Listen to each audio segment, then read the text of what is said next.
આજની ધર્મકથા. પ્રણામ. ધર્મકથા એવા વ્યક્તિઓની કથા કે જે વ્યક્તિઓનું જીવન સ્વયં ધર્મ હતું. જે વ્યક્તિઓ ધર્મની બાબતમાં એવો આદર્શ ભૂગતા ગયા છે, સદીઓની સદીઓ વહી જશે અને છતાં પણ જેમના નામની તોલે કદાચ કોઈનું નામ નહીં આવી શકે. એવું જ એક નામ એટલે કુમારપાળ મહારાજા. આપણી દ્રષ્ટિએ કુમારપાળ મહારાજાનો ઉલ્લેખ એક અમારી પ્રવર્તનનું નામ આવે ત્યારે થાય અને પુષ્પ પૂજા કરતા હોઈએ તો દુહામાં બોલી લઈએ, 5 કોડીને ફૂલડે પામ્યા દેશ 18. 5 કોડીના ફૂલ ચડાવીને 18 દેશ પામ્યા. એ આપણને જેટલું યાદ છે એની સામે કેટલી વાર એવું યાદ આવ્યું કે કલિકાલ સર્વજ્ઞની સામે પોતાના મન વચન કર્મથી સંપૂર્ણ સરેન્ડર થઈ ગયા અને 18 દેશ નહીં, આખું ને આખું મોક્ષનું રાજ્ય મેળવી લેવાની યોગ્યતા એમણે ઊભી કરી. અનુમોદના શેની કરશો?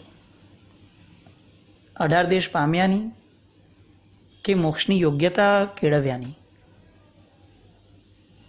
પુષ્પપૂજા સમયના દુહાનો કોઈ વિરોધ નથી, પણ આપણા પક્ષપાતની વાત છે.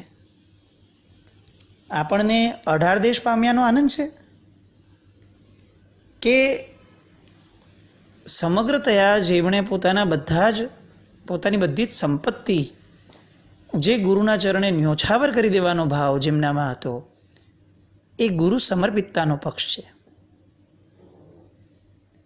આપણે આપણા આંતરમનને ચકાસવું જરૂરી છે. કુમારપાળ મહારાજાની કથામાં આગળ વધી. અરુણો રાજાની સામે વિજય મળ્યા પછીથી તરત જ હેમચંદ્રાચાર્યજીને બોલાવ્યા, સામયું કર્યું ઉઠાઠભેર. સાહેબ રાજભવનમાં પધાર્યા એમની વિનંતીથી અને આચાર્ય ભગવાનને આવતા જોઈને રાજા અત્યંત બહુમાન ભાવપૂર્વક ઊભા થયા અને ગુરુ ભગવાનને યોગ્ય આસને બેસાડી અને નીચા આસને બેઠા અને સાહેબને 2 હાથ જોડીને વિનંતી કરી, સાહેબ મને ધર્મ પમાડો. કેવી સરસ મજાની આ સાંભળવાની મજા આવે નહીં કે આવી રીતે ઊંચે આસને બેસાડ્યા પછી પોતે બેઠા અને નીચે બેસી અને 2 હાથ જોડી અને સરસ મજાની મુદ્રામાં કહ્યું કે સાહેબ મને કંઈક ધર્મ આપો. આપણા જીવનમાં આવું ક્યારે થયું હતું છેલ્લે કે જ્યારે આપણે આટલો બધો વિનય, આટલો બધો બહુમાન અને અંદરના ઉમળકાથી સાહેબનું માન જળવાય એવી રીતે એમના બેસ્યા પછી આપણે બેઠા. નીચે આસને તો જાણે બેસીએ જ આપણે ચોક્કસ, પણ આવી રીતે સેવક ભાવે 2 હાથ જોડી અને કંઈક પામવું છે એવો તલસાટ વ્યક્ત કર્યો. કુમારપાળ એમનેમ નથી બનાતો. 5 કોડીના ફૂલડા આપી અને કુમારપાળ એમનેમ નથી બન્યા. ફક્ત 5 કોડીના ફૂલથી નથી થયું, અંદરનું સમગ્ર ત્યાં અસ્તિત્વ આ કુમારપાળ મહારાજા જે આપી દેતા હતા એ અસ્તિત્વ આપવાના પરિણામે બધું જ એમને પ્રાપ્ત થયું છે. ગુરુ ભગવંતને વિનંતી કરી અને ગુરુ ભગવંતે જીવદયા નામના ધર્મ વિશે વિવેચન શરૂ કર્યું.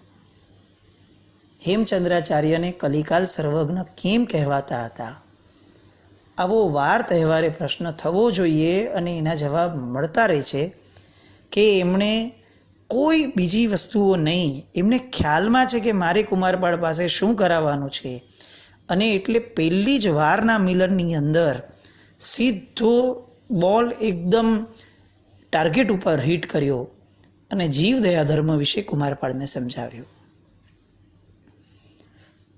ઉલ્લેખ એટલો સરસ આવે છે કે એમાં એવું લખે છે કે આગમના પાઠ, શાસ્ત્ર વચનો, પરમાત્માના વચનો આ બધામાં જ્યાં જ્યાં જીવદયાનું પાલન કરવા માટેની આજ્ઞા છે એ બધું કહ્યા પછી સાહેબ મનુસ્મૃતિ અને વેદ આ બધાની અંદર પણ જ્યાં જ્યાં જીવદયાના ઉલ્લેખ આવ્યા છે એ બધા ઉલ્લેખોને પણ સાહેબ ટાંકે છે.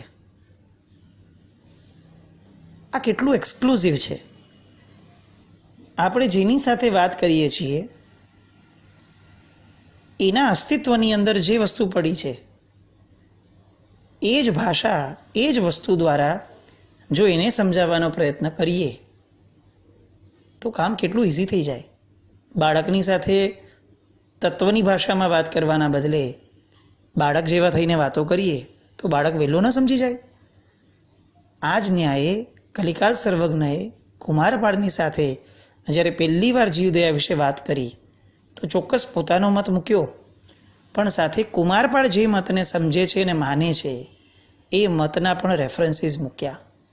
આ દેખાડે છે કે આચાર્ય ભગવંતો અન્ય દર્શનોને જ્યારે ભણવાની વાત કરે છે ત્યારે એનો ઉપયોગ પણ એ લોકો કેટલી ઇફેક્ટિવ રીતે કરી જાણે છે અને એના કેવા જબરદસ્ત પરિણામો પણ લાવી જાણે છે. આ એ જ ધર્મ છે કે જે ધર્મની અંદર પરમાત્માનું શાસન સૌથી પહેલી વાર પણ એક બ્રાહ્મણને સોંપાયું હતું, જેને આખું જ શાસન વર્ષોના ઇતિહાસ હજી બીજા ટોટલ બધું મળીને 21,000 વર્ષ સુધી વર્ધમાન સ્વામી ભગવાને બ્રાહ્મણ એવા ઇન્દ્રભૂતિ ગૌતમને સોંપાયેલા શાસનને માન્ય કરે છે એમ નહીં, અત્યંત બહુમાનપૂર્વક લડી લડીને વંદન કરે છે, જે દેખાડે છે કે આ ધર્મને શુભતા સાથે જ સંબંધ છે. કુમારપાળને આ મનુસ્મૃતિના દાખલાઓ આપ્યા. રાજાએ અમુક નિયમો પણ ગ્રહણ કર્યા. જૈન દર્શન વિશેની કેટલીક વાતો જ્યારે પોતાના રેફરન્સથી ક્લિયર થઈ એટલે હવે કુમારપાળની શ્રદ્ધા એવી વધતી ગઈ કે એને શ્રદ્ધાની સાથે સાથે ધીરે ધીરે પ્રીતિ બંધાતી ગઈ અને પ્રીતિ પણ પ્રતીતિમાં કન્વર્ટ થઈ કે જ્યારે એ પોતે ફીલ કરવા લાગ્યા કે સાહેબે આવું કીધું હતું, વાત સાચી છે, આવી રીતે અહીંયા જીવોત્પત્તિ થાય જ છે, આવું અહીંયા થાય જ છે. એટલે આ આખી પ્રતીતિમાં પણ હવે એની શ્રદ્ધા ઓર મજબૂત થતી ગઈ અને એના કારણે એને ઓર સત્સંગ વધાર્યો અને આમ સત્સંગ વધવાના કારણે કેટલીક આવશ્યક ક્રિયાઓ જે છે ધર્મની એ બધી શીખવામાં પણ કુમારપાળને રસ જાગ્યો અને કુમારપાળ આ બધી આવશ્યક ક્રિયાઓ શીખવાના પ્રયત્નમાં જોડાઈ ગયા. આ બધું કુમારપાળ મહારાજાની ઉંમરના લગભગ 50 વર્ષ થયા પછીથી થાય છે. 50 વર્ષની ઉંમર પછી કોઈ માણસ ધર્મ શીખવાની શરૂઆત કરે એનો ઉલ્લાસ કેવો હોય, એનો ઉમંગ કેવો હોય, કારણ કે એને એનું શરીર કેવું સાથ આપશે અને એમાંય જે આટલું સ્ટ્રગલિંગ લાઈફ જેણે જીવી છે, સિદ્ધરાજથી બચવા માટે એકથી બીજી, બીજીથી ત્રીજી જગ્યાએ ભટકવાનું, આવું જીવન વીત્યા પછીથી હવે એને ધર્મ શીખવાનો ઉલ્લાસ કેટલો હોય, આપણી અનુકૂળતા, આપણી સુખશીલતા કેટલી અને આપણો ઉલ્લાસ કેવો, એ એકચ્યુઅલી કમ્પેર કરવા જેવું છે. આવશ્યક ક્રિયાઓ શીખી હવે રોજની જીવદયા વિશેની વાતો, રોજ નવી નવી વાતો. હેમચંદ્રાચાર્યજી છે એટલે વાતોની તો ક્યાં કોઈ કમી હોય અને રોજની એટલી બધી વાતો સાંભળી અને એમનું મન કુમારપાળનું એટલું બધું સંવેદનશીલ ને કોમળ પરિણામી થઈ ગયું કે એકવાર સહજ ગુરુ ભગવંતની સામે ઊભા હતા અને એમણે કીધું કે સાહેબ આપ આટલું બધું વર્ણન કરો છો અને મેં આ મારી જિંદગીના 50 વર્ષની અંદર સાહેબ માંસ ભક્ષણ કર્યું છે કેટલીય વાર, 2 હાથેથી સાહેબ મેં માંસ ખાધું છે, આ 32 દાંતો વડે સાહેબ મેં માંસ ખાધું છે અને એનું પશ્ચાતાપ જાહેરની અંદર બધા ઊભા છે, એની સામે 18 દેશનો ધણી કુમારપાળ આંખેથી રુદન સતત વહે છે અને મસ્તક ઝૂકી ગયું છે અને લડી અને સાહેબને કહે છે કે સાહેબ મેં ભયંકર પાપ કર્યું છે અને પોતાના પશ્ચાતાપની અગ્નિ એટલી બધી પ્રગટે છે કે એ સાહેબની સામે નિર્ણય કરે છે કે સાહેબ જે 32 દાંત વડે મેં માંસનું ભક્ષણ કર્યું છે આ 32 દાંતને પાડી નાખીશ, તોડી નાખીશ, આ જ મારું પ્રાયશ્ચિત છે. કેવો ભાવ! એમને એમ પરમારથ શબ્દ નહીં લગાડાય. આપણી કેટલી વાર આવી તૈયારી થઈ?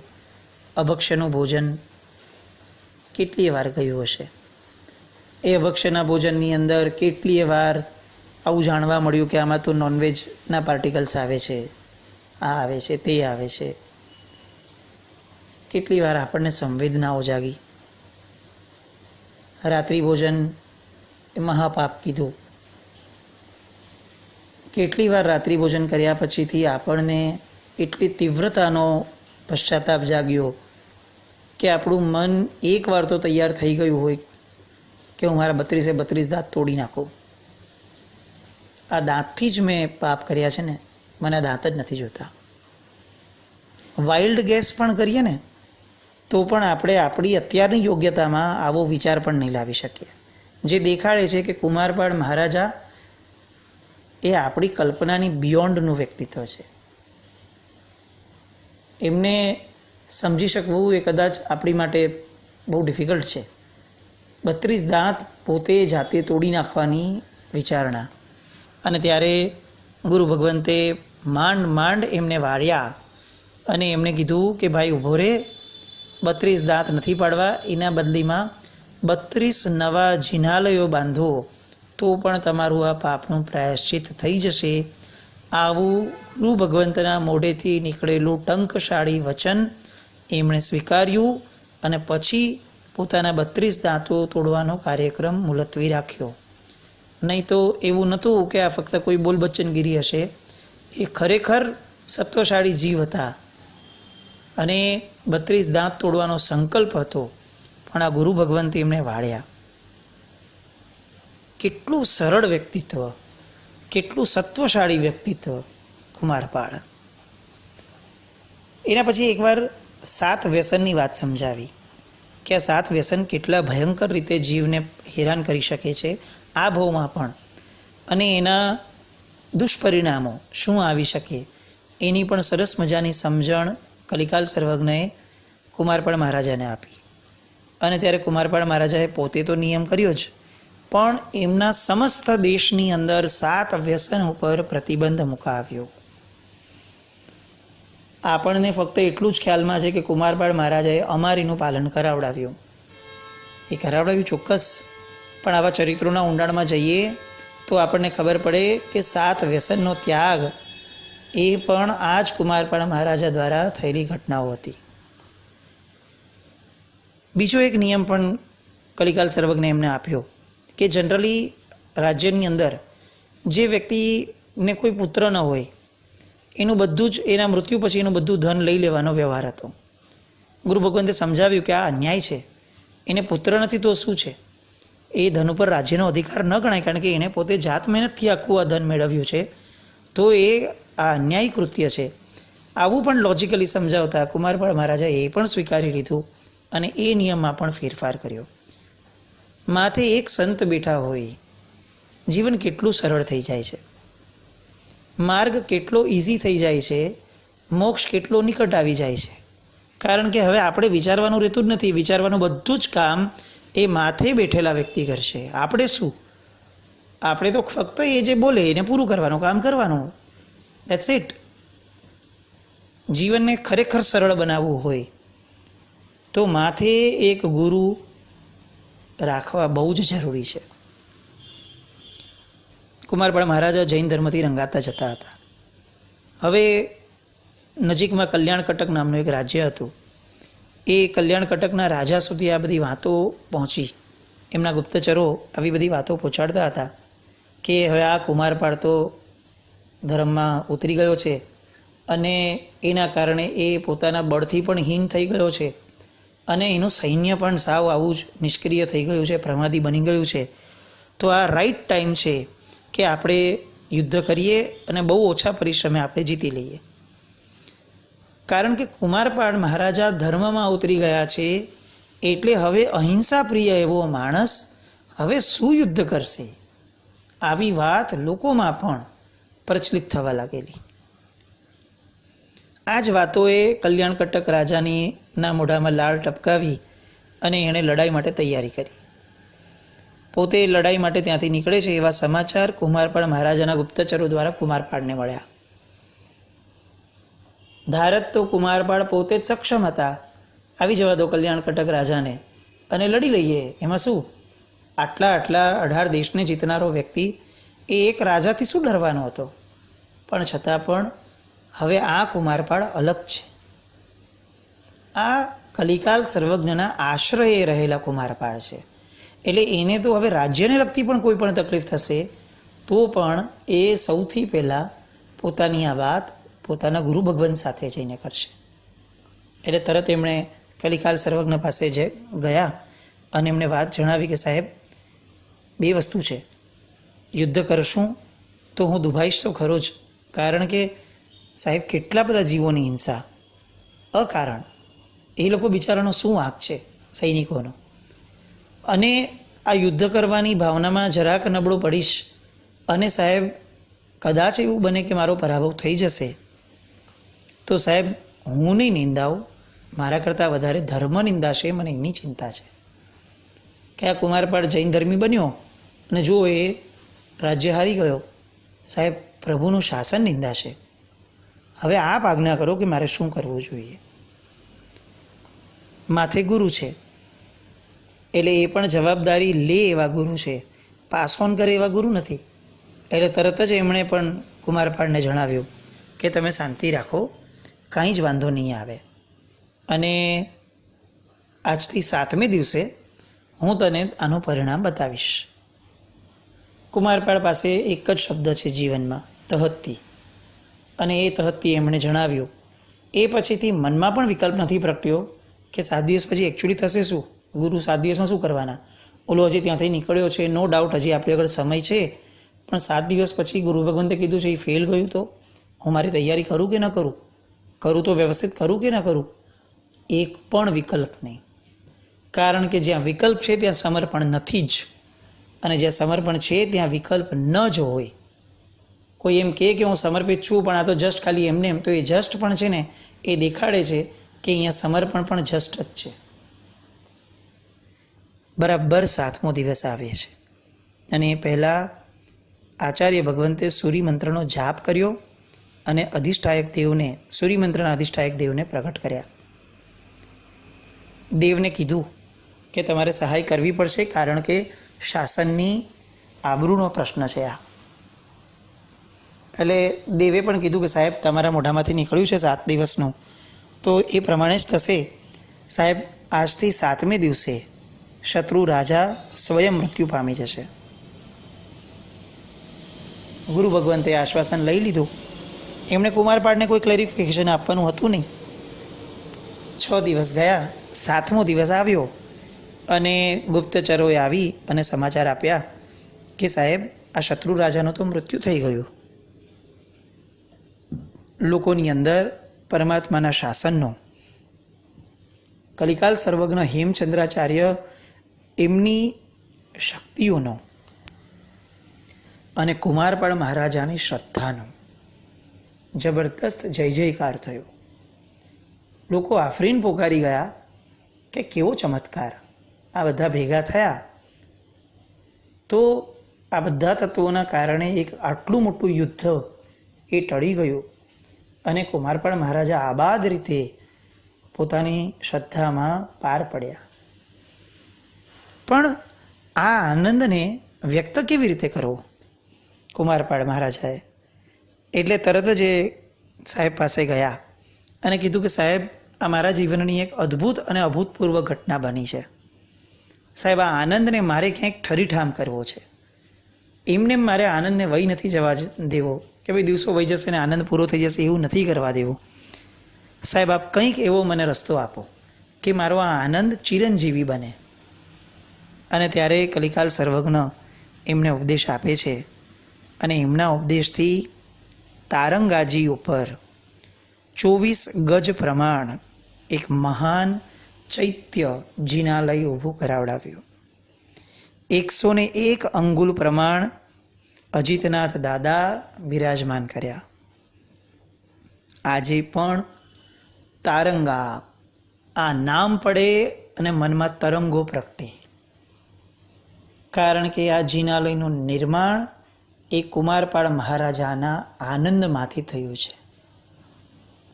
મારો ધર્મ પ્રત્યેનો બહુમાન ભાવ ક્યાં ઠાલવું સાહેબ, એટલો બધો અંદરથી ઉભરી રહ્યો છે કે મને કંઈક ઠાલવવાનું સ્થાન જોઈએ.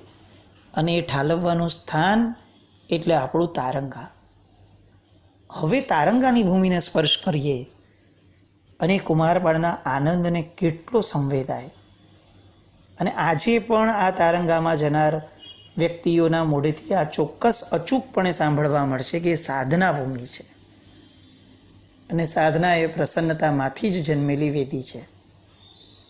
આવું આ અજીતનાથ ભગવાનનું જિનાલય તારંગા. કુમારપાળ મહારાજા અને હેમચંદ્રાચાર્ય આ બેવના મિલન દ્વારા ઊભું થયેલું આ ચૈત્ય આજે પણ આપણને મળ્યું છે. એ આપણું સૌભાગ્ય છે. આવા તો કેટલાય પ્રસંગો હજીએ આપણે કુમારપાળ મહારાજાના જોવાના બાકી છે. આવતીકાલે ફરીથી કુમારપાળ મહારાજાના આ યાત્રા ઉપર, કુમારપાળ મહારાજાના જીવનની યાત્રા પર ફરીથી આપણે નીકળશું. ત્યાં સુધી કુમારપાળ મહારાજાની શ્રદ્ધા અને કુમારપાળ મહારાજા જેવું સમર્પણ આપણા જીવનમાં પ્રગટે એવી શુભ મંગલ કામના. જીનાજ્ઞા વિરુદ્ધ કંઈ પણ બોલાયું હોય તો મિચ્છામિ દુક્કડમ. જૈનમ જયતિ શાસનમ.